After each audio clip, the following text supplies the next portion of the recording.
Après avoir approuvé à l'unanimité les recommandations de l'agenda 2020, les membres du CIO se sont retrouvés pour une deuxième journée de session au Grimaldi Forum.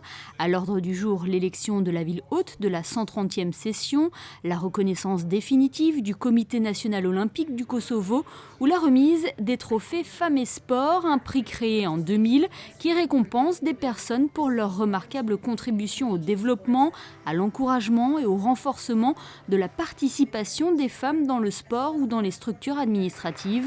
Ainsi, 6 femmes ont été sacrées, 5 par continent et une à l'international. Il s'agit de Meryem Cherni Mizouni. Cette ancienne secrétaire d'État au sport en Tunisie a consacré sa vie au développement du sport féminin.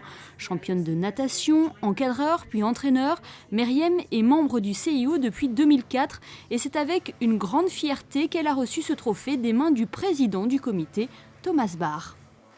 Ce trophée, tout d'abord, c'est un honneur pour moi et c'est-à-dire que je veux dédier ce trophée à la femme tunisienne. Vraiment, parce qu'elle a œuvré depuis son indépendance jusqu'à présent et elle lutte, la femme tunisienne. Donc, je suis fière pour mon comité olympique aussi, qui est résolument engagé en faveur des valeurs olympiques. Fière pour ma commission Femmes et Sport, dont les membres ils vont tous se reconnaître à travers ce trophée. Fière pour les nageurs et nageuses de la Tunisie, fière pour tout ce monde-là. La promotion de la femme dans le sport est un vaste sujet examiné par le CIO. En 1995, le comité créait d'ailleurs un groupe de travail dans ce domaine avant qu'il ne devienne une commission à part entière en 2004. Le rôle de cette commission, c'est bien sûr de voir de près tout ce qui se passe au niveau du sport féminin. Et nous avons bien sûr, comme vous avez entendu, 2 grands objectifs.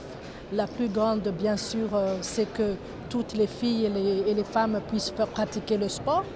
Et aux Jeux Olympiques, nous voulons atteindre les 50% de la parité. À Londres, nous étions à 44%. Et l'autre objectif, c'est d'avoir des femmes dirigeantes au niveau des CNO, des fédérations internationales, des fédérations nationales, des femmes arbitres, des femmes juges, entraîneurs, parce que là, c'est comme vous l'avez entendu, c'est un grand match. Il n'y a pas beaucoup de femmes dirigeantes au niveau du sport. À l'issue de cette remise de trophée, le Comité international olympique a tenu à remercier la principauté pour son accueil.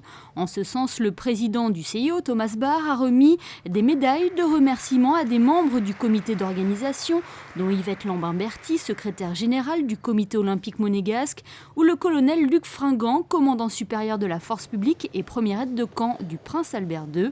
Thomas Barr a également félicité le prince souverain pour son engagement. Il lui a remis une médaille particulière destinée au chef d'État.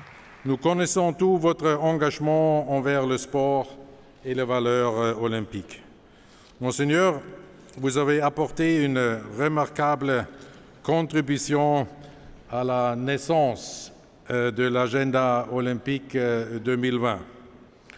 Et c'est pourquoi nous vous souhaitons que les prochaines étapes importantes de votre vie connaissent la même réussite et plénitude. Nous vous adressons ainsi qu'à Son Altesse Sérénissime la princesse Charlène tous nos vœux le meilleur pour votre future commune. Fort du bilan positif de cette session, Thomas Barr a donné rendez-vous en juillet 2015 à tous les membres du comité à Kuala Lumpur, en Malaisie, ville hôte de la prochaine session.